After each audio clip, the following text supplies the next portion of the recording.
Hey guys, tonight we're not starting with some dusty philosopher or a fancy king. Nope, we're diving into something far more dangerous, complicated and frankly hilarious: dating in the Middle Ages. Because believe it or not, finding love in a time of plagues, dowries and chaperones was somehow even more awkward than texting someone "what you doing" at 2 a.m. From courtly love songs that sound suspiciously like therapy sessions to marriage by livestock negotiation, medieval romance was less about butterflies and more about land rights. It was a chaotic, unromantic ballet of economics, social standing, and the ever-present threat of dysentery. Before we begin our chaperoned journey. So, before you get comfortable, maybe grab a goblet of something strong. Mead, anyone? Take a moment to like the video and subscribe, but only if you genuinely enjoy what I do here. And let me know in the comments where you're tuning in from and what time it is for you. It's always fascinating to see who's joining us from around the world. Now, dim the lights, maybe light a candle for that authentic medieval ambience, and let's ease into tonight's journey together. Try not to trip over any stray peasants on your way to a comfortable sitting position. No swiping right, just arranged fights and marriages. So you're standing in a medieval village, or maybe a chilly stone castle, wondering how to find love. Maybe strike up a conversation, compliment someone's hose, ask if they come here often. Nope, that's not how any of this works. If you're in the Middle Ages, dating in the modern sense doesn't really exist. You don't flirt, text, or go for long walks to see where it goes. Instead, your parents, or your lord, or your abbot are already deciding who you'll marry, when, and how many cows it will take to seal the deal. Think of it as an extreme form of pre-screening, where your personal happiness ranks somewhere below. Does this alliance secure that crucial wheat field?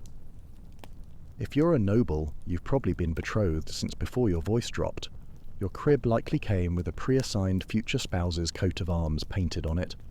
You and your future spouse might meet for the first time on your actual wedding day. And yes, that's just as uncomfortable as it sounds. Imagine saying "I do" to someone whose name you just learned, and whose most defining feature is their family's suspiciously large pig farm. The whole thing is about land titles and family alliances, solidifying power, securing borders, and definitely not about compatibility or how good they are at lute solos. Because who cares about common interests when there's a duchy on the line? If you're a peasant, things are slightly less formal, but only slightly. Your family still has a strong say, and love isn't really part of the discussion. Love was for wandering minstrels and those tragically doomed poets. For you, it was about practicality. Maybe your parents know a nice girl whose family owns a productive goat, which, let's be honest, is a pretty compelling argument for marriage. Maybe they admire a boy who can thatch a roof without falling off, a surprisingly rare and valuable skill. Boom! You're courting now. Lucky you, your life just became marginally less difficult, assuming your new spouse also pulls their weight. It's not that people in the Middle Ages don't feel romantic. They do. They just do it in secret, or in their poems, or with a lot of wistful sighing. It's just not the priority. The goal is survival, inheritance, and social stability. Falling in love before marriage? That's risky. It implies personal choice, and that's just messy. Falling in love outside of marriage? That's scandalous. Either way, it's frowned upon. Unless you're a character in a tragic poem, in which case go wild. Just expect to die dramatically at the end. And yet, you dream. Maybe you write a little verse on a scrap of parchment hidden beneath your straw mattress. Maybe you sneak a glance across the market at someone who doesn't smell entirely of livestock. Maybe, just maybe, you fall for someone who wasn't pre-approved by your family's livestock appraiser. But for now, you wait, you obey. You try not to fall for the miller's apprentice, no matter how dashing he looks with flour in his beard. Because in this world, love might be the goal of poets, but marriage is the work of parents, priests, and politics. And frankly, politics rarely involves grand romantic gestures. Your medieval dating profile, all about the assets, and lack thereof. So, you think someone's cute? Maybe it's the way they balance a basket of onions on their head with surprising grace. Maybe it's the confident, rhythmic way they beat mud off a rug. Your medieval heart skips a beat a tiny, terrified flutter. But steady yourself, because in this world, romance doesn't bloom without a balance sheet. Before you even think about courtship, you'd better ask, what do I bring to the table? And if your answer is a charming personality, you might want to sit down. You're about to be very disappointed. If you're a young man, you'll need land or livestock or tools or a roof that doesn't leak too much. Seriously, a dry roof was practically the equivalent of a trust fund. Love letters are nice, but nothing says husband material, like 2 healthy oxen and a roof that can survive a mild storm without collapsing onto your future in-laws. If your father has already promised the best goat to your brother, well, you might want to consider the priesthood. It's a stable career, and the celibacy means you don't have to worry about dowries. Win-win, right? If you're a young woman, your family needs a dowry. That could be coin, clothing, a bed, or a suspiciously generous number of geese. It doesn't matter how witty you are, how beautiful your embroidery, or how well you can sing ancient ballads. If your family can't pay up, you're likely to spend a long time perfecting your embroidery alone, possibly becoming a very skilled spinster. You'd be lucky to even get a sniff of a husband without some tangible assets. Now, let's say you actually like someone who makes your calloused heart flutter. You lock eyes at the well, a moment of pure, unadulterated medieval rom-com. There's a spark. It's romantic. It's poetic. It's completely irrelevant. Because unless your families are on equal financial footing, you might as well fall in love with a cloud, or a particularly attractive scarecrow. If you're noble, it gets worse. Your hand in marriage isn't just a personal choice. It's tied to land borders, political favours, and generations of ancestral grudges. You're not just a person. You're a walking treaty, a living, breathing land deed. Congratulations. Even peasants aren't safe from the economic realities. Marriage is practical. You don't marry for butterflies. You marry because your pig pen borders someone else's wheat field, and a joint venture would optimize manure distribution. You dream of passion. You settle for irrigation rights. And maybe, just maybe, they don't chew with their mouth open. And yet, you try. Maybe you offer a small gift, a carved spoon, a handful of berries, or your finest slightly cracked mug. A truly extravagant gesture if it's your only mug. Maybe they smile, maybe they don't. But the truth remains, in medieval dating, economics is the flirting, and love is just a bonus you hope your spouse develops eventually. It's like buying a house for the roof and hoping you eventually like the wallpaper. Courtly love, the original friend zone, with more loots and less contact. So let's say you're not a peasant worrying about pigs or a noble dealing with treaties. Let's say you're a knight, shiny armour, big horse, questionable poetry skills, and probably a chronic case of helmet hair. What's your love life like?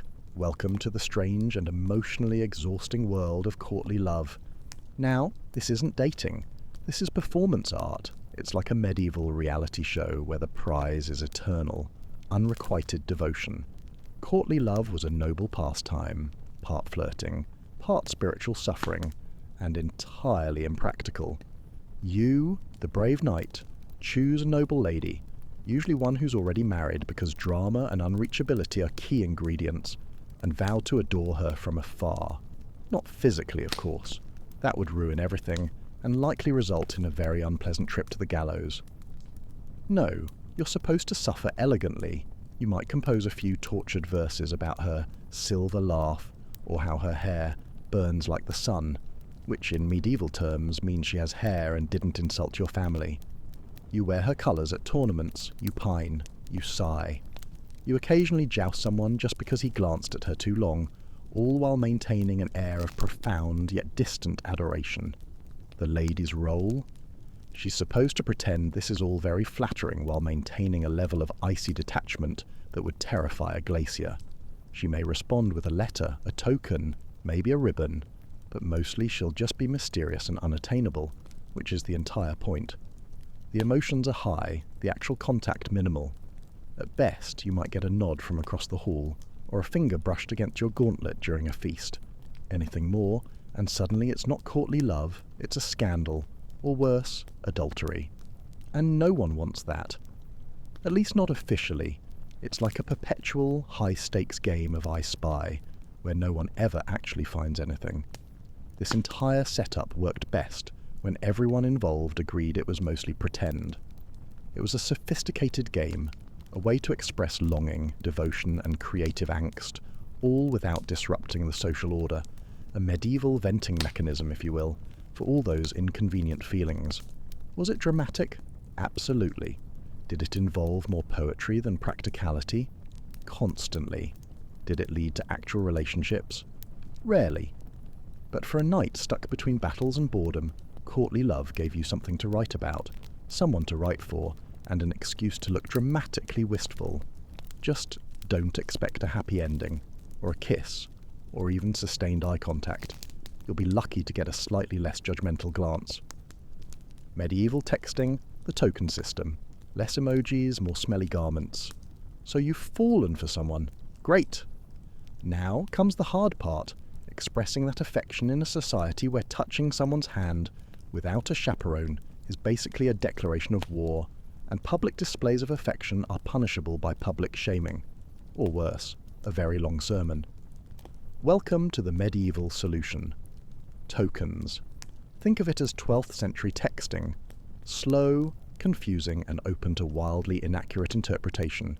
Plus, there was no delete button if you sent the wrong item.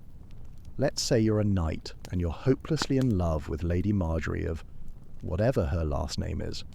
You can't speak to her alone, and your poems keep getting intercepted by her confessor, who seems to have a suspiciously keen eye for thinly veiled romantic metaphors.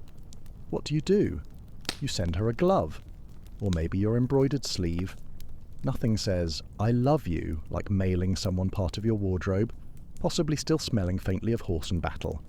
And if you're on the receiving end, congratulations. You now have a sweaty linen sleeve you didn't ask for, and the romantic burden of pretending you know what it means. Is he confessing love? Asking for a favour? Suggesting a duel? Demanding his laundry be done? Who knows? The ambiguity was half the fun, and all the stress. Women gave tokens too. A ribbon, a piece of hair, less creepy back then apparently, a tiny pendant. It was sentimental, sure, but also deeply strategic. Give the wrong guy the wrong token and suddenly you're spoken for by someone with a lazy eye and a chronic drinking problem. Accidental engagements were a real risk. Tokens were meant to be subtle. A glove pinned to your chest, a ribbon tied to your sword hilt. Everyone knew what it meant, and no one said what it meant. The more cryptic, the better. It was less about communication and more about plausible deniability. Oh, this glove?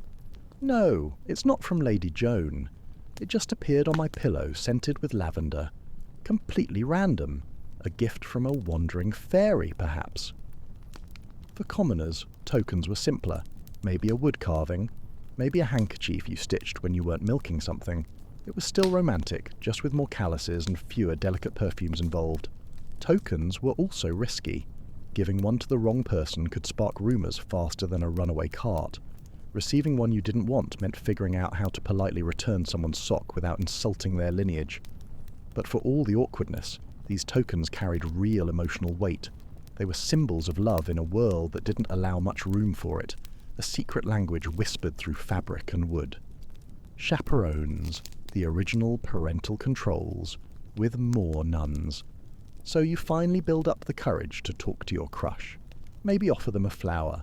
Maybe quote a little bad poetry you definitely didn't steal from a travelling minstrel.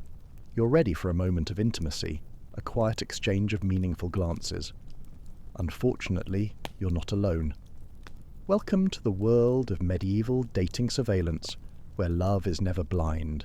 It's heavily monitored by your mother, your priest, a nosy cousin, and sometimes all three at once, often armed with disapproving glares and knitting needles. Let's say you're a young woman of marrying age. You're never just going for a walk. You're going for a walk with Margaret and her terrifyingly strict aunt, who's already judging your posture, your breathing, and the moral fibre of your soul. Even if you're simply fetching water from the well, someone is watching. Someone is always watching. It's less dating, more espionage, with the added pressure of maintaining an unblemished reputation. And if you're a man trying to court someone, better hope you have the approval of her family, her parish priest, and the local gossip network. You show up at her house with flowers. Her father's behind the door, sharpening something vaguely threatening. Her mother's pretending to stir a pot that hasn't boiled in 3 hours, but somehow still manages to look menacing, and the village priest just happens to be passing by on his way to morning prayers at sunset, with a remarkably keen interest in your conversational topics. The logic behind all this supervision was simple: protect virtue, preserve family honour, and absolutely prevent any unsanctioned touching, especially before marriage, especially alone, especially ever. Chaperones were there to monitor innocent interactions, group outings, monitored walks, supervise sitting within a 2-metre radius of each other on a bench, only if someone's grandmother is knitting nearby and pretending not to listen. Even a shared glance could be dissected and analysed for signs of impropriety. The church, of course, had opinions. Lots of them. It regulated courtship the way a bouncer regulates a nightclub, but with more fire and brimstone sermons. Priests gave sermons about proper conduct and wrote lengthy treatises on the dangers of flirtation. Yes, that's right. Medieval clergy published anti-flirting manuals. Imagine someone copying those out by candlelight, painstakingly illustrating the proper way to avoid eye contact, while monks silently judge you from across the scriptorium. Even letter writing wasn't safe. Some monasteries opened love letters just to screen for moral content. That's right, divine censorship, ensuring your passionate words were suitably pious. So if you want to fall in love, you'll have to get used to doing it quietly, in whispers, and always in the presence of your entire extended family, possibly God, and definitely that one neighbour who always knows everyone's business. Privacy? What's that? The secret love letter. Snail mail, but with more risk and herring. So you're in love, or at least medieval in love, which is mostly longing, confusion, and a lot of pacing near windows, wondering if you'll ever get a moment alone with your beloved. You've exchanged glances across a feast. Maybe they picked up your dropped handkerchief and didn't immediately throw it into the fire. A promising sign. The tension is unbearable, but you still can't speak freely. There are chaperones, priests, mothers lurking like emotional border patrol agents, ready to pounce on any hint of unsanctioned romance. So what do? You write a letter. Ah, yes, the secret love letter, the most dangerous piece of parchment since the excommunication notice. This is your chance to confess your heart, using the most cryptic, overly poetic language possible, because directness is a one-way ticket to the stockades. You can't just say, "I like you." Oh no.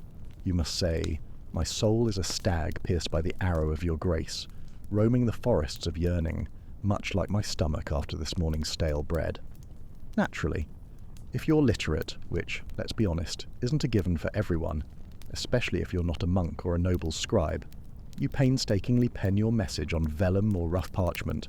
If you're really dedicated, you dust it with flower petals or perfume, adding a touch of romance and perhaps attracting a few curious insects. Just be careful with that. One noble accidentally used a love letter to wrap a herring and delivered it to the wrong girl. They're married now. It's fine. Probably. Now comes the problem of delivery. You can't just hand it over. You need a courier, a loyal servant, a bribed monk, or a younger sibling with limited understanding of consequences and a surprising knack for subterfuge. Sometimes even a wandering minstrel would do the job, singing your poem in the town square while pretending it was anonymous. Subtle and risky. Very risky. The line between romantic and heresy was thinner than a pauper's cloak during Lent. If your metaphor even hinted at anything physical, you might find yourself confessing to both lust and literary exaggeration.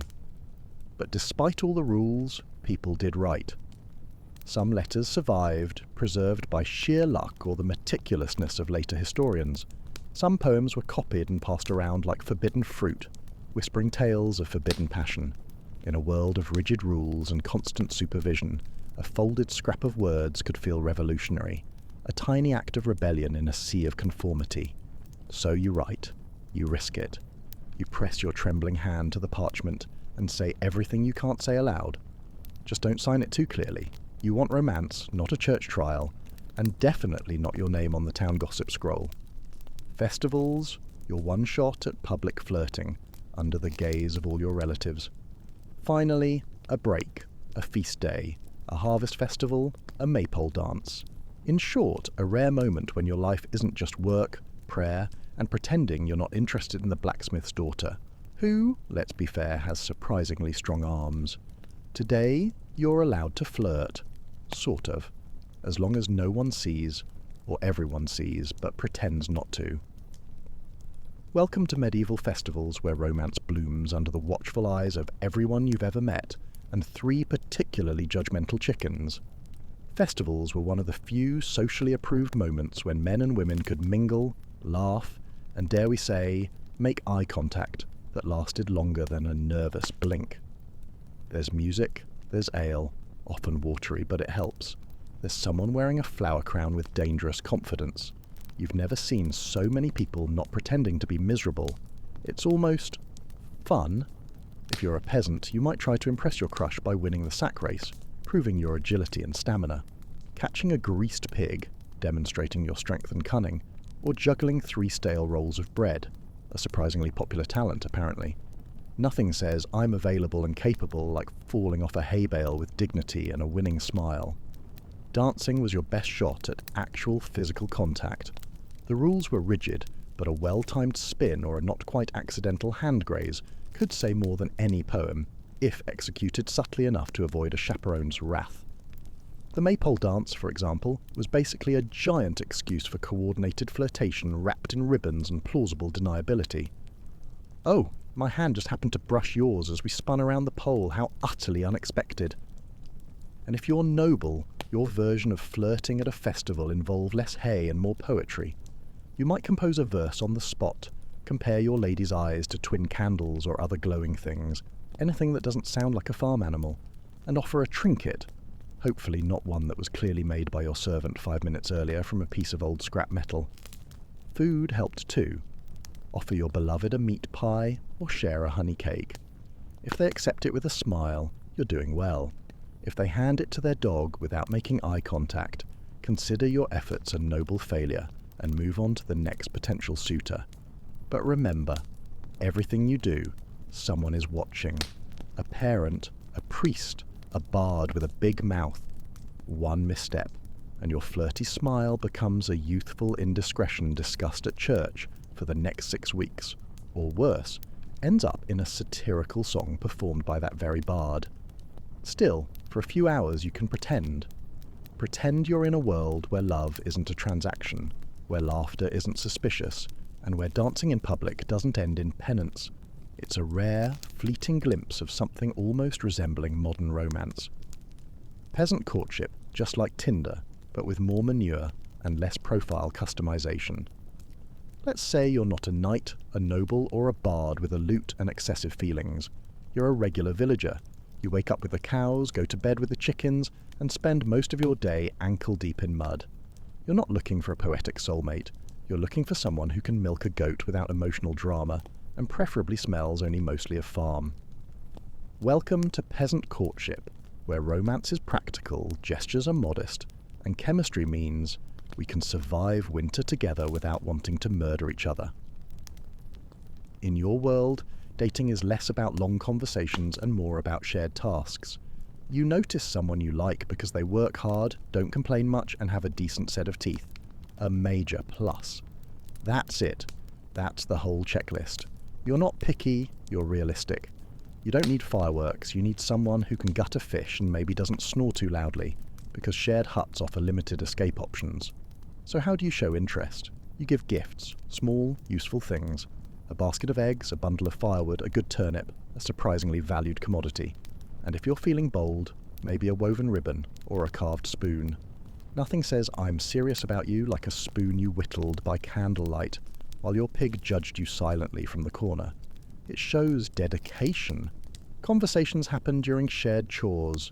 You might walk together to the mill, chat while tending sheep or exchange pleasantries while shoveling something that smells questionable. No one's reciting poetry. You're talking about the weather, crop yields, and whether or not old Thomas fell in the well again. Spoiler, he probably did. It's not glamorous, but it's honest. And yet, in its own way, it's romantic. There's a sweetness in the simplicity, a shared life built not on idealism, but on cooperation and sheer necessity.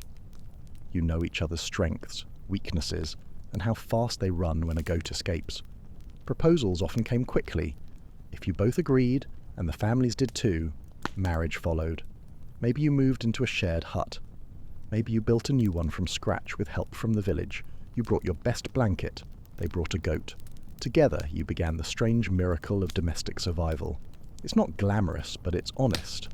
You've done it. You found someone who can cook, clean, tolerate your family, and doesn't visibly recoil at the sight of your feet. True love, right? Or at least, true practicality. Marriage, more contract than cuddles, and a lot of livestock exchange. Now it's time to get married, which in medieval terms means you're entering into a contract. Not a dreamy vow under the stars, but a legally binding transaction, often negotiated with all the passion and emotional nuance of a livestock auction.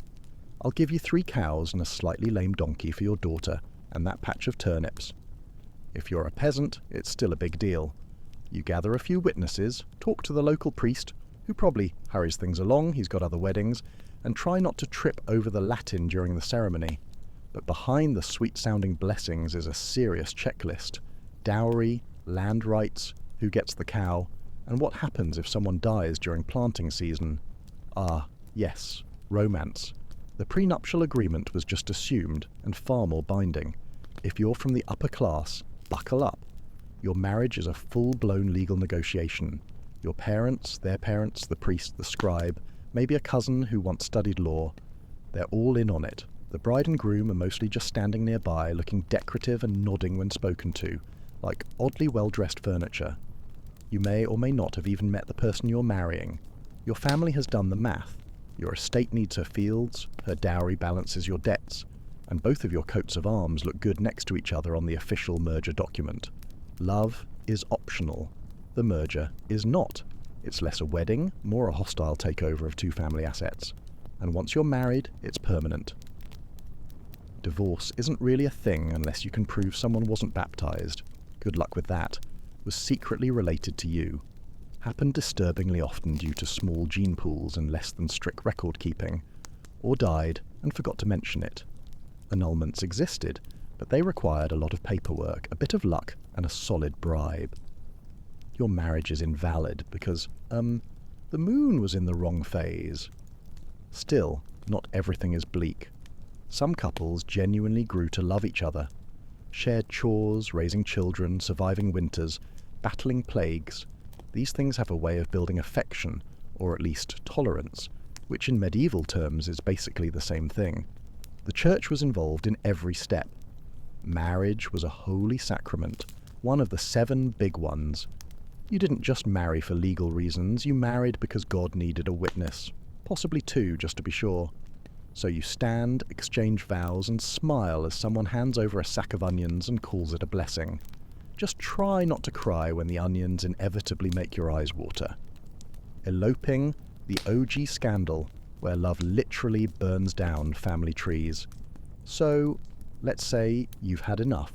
Enough contracts, enough negotiations, enough being treated like a particularly valuable sack of flour.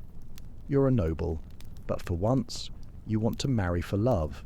Not for land, not for lineage, not for your father's strategic ambitions, which usually involve more sheep than you care to count. Just love. Congratulations! You're about to cause a scandal of epic proportions. Noble elopements were the medieval equivalent of lighting your family tree on fire and dancing in the ashes. If you ran off to marry someone of your own choosing, it wasn't just personal rebellion, it was political sabotage on a grand scale. You were basically declaring war on your own family, your lord, and possibly the entire social order. Let's say you're Lady Eleonora, promised to some boring von estate secure, a man whose most exciting quality is his consistent tax payments, but you've fallen madly in love with a penniless squire who smells faintly of horses and adventure and actually makes you laugh, a rare and dangerous commodity. You meet in secret, whisper sweet nothings in the stables, and one day you vanish off to a monastery where the abbot owes you a favour. There, you marry under questionable legality, with only a nervous monk and 2 very confused chickens as witnesses. Back at home, chaos. Your family is outraged beyond words, probably throwing expensive pottery. Your father is threatening to siege the groom's family garden, a surprisingly effective military tactic. Your mother is crying into her embroidery hoop. stitching furious condemnations of your life choices. The Church is deeply concerned about this breach of holy matrimony and property law. And the gossip? Oh, the gossip is delicious, spread faster than the plague through the entire kingdom. And if you're the groom in this romantic rebellion, don't get too comfortable. Best case scenario, you get to keep your bride and your kneecaps. Worst case, you're excommunicated and disemboweled, in that order, while your bride is dragged back to her family and married off to a much older, less adventurous, and possibly toothless lord. Still, some couples got away with it. If the union couldn't be undone without causing even more embarrassment and potential bloodshed, families sometimes just sighed, threw up their hands, and moved on. After all, what's done is done, and at least nobody died. Hopefully. In rare cases, these scandals became legends. Songs were written, poems composed, stories whispered at banquets. Two nobles who chose love over duty. Practically mythological figures of scandalous heroism. And yes, most noble marriages were transactional, but these moments, brief rebellions, passionate escapes, whispered vows beneath moonlit towers, they reminded the world that love, though inconvenient and highly risky, refused to go extinct. It just found more dramatic ways to manifest. Dowries and bride prices, it's all about the goods and the receipt. Ah, marriage. That beautiful union of two souls and their respective financial portfolios. Because in the Middle Ages, love was nice, but a dowry? Now that was truly romantic and quantifiable. Let's say you're a bride. You're not just getting married. You're being launched like a small, dowry-equipped economic vessel. Your family prepares your dowry with meticulous care. Money, livestock, a good strong cow's gold, land, linens, a bed, crucial, and maybe even a set of pewter dishes if they're feeling particularly generous. These offerings go to your future husband, who accepts you and your portable wealth with open arms and a mental calculator already whirring. It's a package deal, and the package better be impressive. Now flip the scenario. In some cultures or regions, it's not the bride's family giving the goods, it's the bride price. The groom pays her family for the honour of marrying her, effectively saying, "Here's a horse, a cloak, and 3 pigs. Now give me your daughter, and please ensure she knows how to churn butter." Medieval romance at its finest. The point is, someone is paying someone. You're getting married, and there is absolutely a receipt involved, probably notarized by a very serious-looking scribe. These exchanges weren't just about wealth, they were about status, expectations, and public statements. A large dowry might indicate a bride came from a prestigious family, signalling her worth. A stingy one might suggest they were trying to offload her quickly, possibly due to suspicious personality traits, or a habit of talking back, a definite red flag in those times. You, as the bride, didn't usually get to keep your dowry. It became part of the household economy, managed by your husband, guarded by the law, and hopefully not gambled away on dice and ale within the first month of marriage. If the marriage ended through death, annulment, or your husband wandering off to join a monastery after a particularly bad midlife crisis, your dowry could theoretically be returned. But retrieving it was often harder than pulling a sword from a stone, requiring endless legal battles and the patience of a saint. You'd need support, legal backing, and ideally, someone who could read complex Latin contracts. Meanwhile, the bride price, if paid, was like buying a rare goat, expensive up front and no refunds. It compensated the bride's family for the loss of her labour. After all, who's going to milk the sheep now? So while love was occasionally in the mix, money was always at the altar, performing a silent but very important dance. It was less about, "I love you," and more about, "I can afford you." Forbidden love in the cloister, nuns, monks, and very awkward confessions, and babies. So you didn't go the marriage route. Maybe you were the second son, and therefore without inheritance, or your dowry was suspiciously small, or you just really like chanting. Either way, you've joined a monastery or convent. Congratulations. You've now taken a vow of poverty, chastity, and an aggressive disinterest in romance.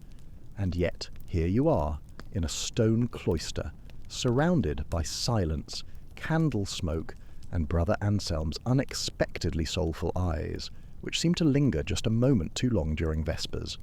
Yes, even behind monastery walls, forbidden love found a way. To be clear, falling in love in a religious order was deeply discouraged. Like, you might get whipped, exiled, or lectured by someone with a Latin name so long it takes a minute to pronounce discouraged. You've sworn to give your heart entirely to God, which means giving it to literally no one else, and certainly not the handsome new novice. But hearts are unruly, even under a habit, and sometimes prayers start sounding a lot like love poems, especially during those long, quiet hours of contemplation. Maybe it starts with innocent tasks, passing each other bread in the refectory, whispering during Vespers, laughing a little too hard when someone drops a hymn book, a truly scandalous outburst. Before you know it, you're tucking extra cheese into Sister Beatrice's satchel during mealtimes, and questioning everything you've ever believed about celibacy. Some monks and nuns wrote passionate letters, disguised, of course, as theological musings. Your soul is a shining light in the darkness of my contemplation, much like the moon reflecting on the dew-kissed monastery garden, where I happen to be at midnight, hypothetically speaking. Sounds holy unless you read between the lines. And many did. There were inevitably scandals, secret meetings in the herb garden, surprisingly romantic until you get caught, midnight confessions that weren't strictly sacramental, and probably involved more hand-holding than spiritual guidance, and the occasional gasp-worthy discovery of a nun with a suspiciously round belly, which was hard to explain away as too much communion bread. The punishment? Usually harsh. Exile, public penance, being locked in a tiny cell for months, or being reassigned to some far-off abbey known mostly for sheep and silence, where your only companion would be a very judgmental shepherd. Still, not all stories ended in disgrace. Some lovers escaped, vanishing into the night, hoping to find a place where their love wasn't a sin. A few even got married after being defrocked, trading holy vows for secular ones. Most, though, returned to their cloisters, red-faced and redevoted, swearing that the whole thing was just an overzealous theological debate or a particularly vivid dream. Because in the end, monastic life was about discipline and rigid adherence to rules. But humans are humans, even in robes, even in silence, and sometimes a quiet glance across the chapel or a shared forbidden laugh was more thrilling than any tournament or courtly poem. It proved that love, like a stubborn weed, would grow even in the cracks of the holiest stone walls. Marital disappointment. When "till death do us part" feels like a threat, and annulments are a bureaucratic nightmare. You did it! You got married! There was a priest, a pig roast, someone spilled mead on your mother's only nice cloak, and you signed your life away. But now it's been a few months, or years, and something feels off. Maybe your spouse snores like a dying lute being played by a very large bear. Maybe they forgot to mention their chronic gambling problem. Or maybe you just realise that marrying for land and sheep doesn't automatically result in romantic bliss. Either way, welcome to the world of medieval marital disappointment. Now, don't go reaching for the divorce papers because they don't exist, at least not in any form you'd recognise. Marriage was a sacred and unbreakable bond, approved by the church, sealed by God, and enforced by public shame. You could try for an annulment, but you'd need a very good reason. We don't get along, they smell, or they keep hogging the communal blanket doesn't cut it. You'd have to prove that one of you was underage, meaning the marriage was never valid to begin with, already married to someone else, a rare but exciting twist, too closely related, which happened disturbingly often due to small insular communities, or, best case scenario, never consummated the marriage, which meant someone, usually a very awkward church official, had to confirm that fact in writing, possibly under oath. Good luck with that intimate conversation. It was a bureaucratic nightmare designed to keep you trapped. If you're a noble, it gets messier. Your marriage wasn't just personal, it was political, a delicate tapestry of alliances and land holdings. Trying to escape it could start a feud, ignite a scandal that rocked the kingdom, or even launch a minor war over disputed goat pastures. Best to just quietly resent each other, attend separate feasts, and perhaps cultivate a very dramatic hobby. So what do unhappy couples do? Mostly, they just endure. You sleep in different beds, if you're lucky enough to have two. You sigh dramatically at dinner. You pour your feelings into embroidery, or that one really angry psalm you like to hum loudly. Passive aggression becomes your love language, expressed through burnt bread or mysteriously missing socks. Of course, affairs happened, usually quietly, sometimes spectacularly.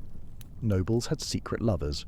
Peasants had suspiciously helpful neighbours who always seemed to be helping with chores. The church condemned it, of course, with fiery sermons, but that didn't stop people.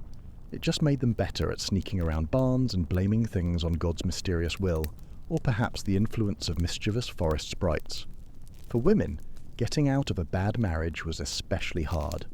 Even if your husband was violent or vanished, society expected you to stay loyal, silent and mildly pious, while surviving off breadcrumbs and disapproval from the entire village. Still, some people made it work. Marriages weren't always happy, but they could become partnerships, forged by hardship, habit, and the shared experience of hauling firewood in the rain. Sometimes that's all the romance you need. Widowhood, a slightly freer second chance, but don't delay. Let's say your spouse dies. Maybe it was the plague, maybe a farm accident involving a very aggressive cow. Maybe they tripped over a goose in the dark and fractured their neck. It happens. However it happened, you're now widowed, and suddenly the medieval dating pool opens back up, often with alarming speed. Being a widow in the Middle Ages was oddly liberating. Not do whatever you want liberating, but certainly more freedom than you had before. For women especially, widowhood often brought a taste of independence, managing land, making decisions, even speaking in public without being immediately shushed by a male relative. And if you were youngish and still had teeth, you could remarry quickly. Very quickly. Mourning periods existed, but so did survival instincts.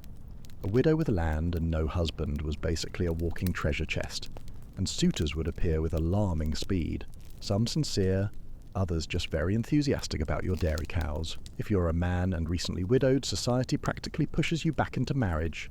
Who else is going to cook, clean and raise the 11 children you somehow accumulated and miraculously kept alive? So you start looking. Maybe the baker's daughter, who makes surprisingly good sourdough. Maybe that quiet widow who always brings suspiciously good mead to market. Romance in second marriages could be surprisingly sweet. This time around, you're older, wiser, and ideally, slightly less naive about the realities of cohabitation. You're not being pushed into an alliance. You're choosing someone to survive with. Maybe even someone you like. Wild concept. Of course, there were rules. The church frowned on remarriage that happened too quickly, like your spouse isn't cold yet quickly, and widows often had to negotiate with family over dowries and inheritance, turning a potential second chance at love into a very awkward legal battle. Nothing says romantic second chance like arguing with your brother-in-law over who keeps the butter churn. But still, second marriages were common, even expected. Life was short, winters were long, and loneliness was a harsh mistress. No one wanted to spend them alone if they didn't have to. And yes, love was part of it. Maybe not the swooning, sonnet-writing kind, but the quiet kind based on shared stories, mutual respect, and the understanding that both of you had already seen some things, survived some things, and just wanted a warm body next to them at night that didn't snore too loudly. So you light the fire, pour the soup, and try again. Not because it's perfect, but because it's human. Cosmic compatibility. When the stars and your aunt's premonition decide your love life, you've made it this far. Survived the contracts, the courtships, the chaperones, and possibly a dramatic barn elopement. You've endured the practicalities and the surveillance, but before you fall for someone new, ask yourself the most medieval question of all. Are you cosmically allowed to love this person? Because in the Middle Ages, love wasn't just a matter of the heart. It was a matter of stars, bones, and whether or not your grandmother saw a fox this morning.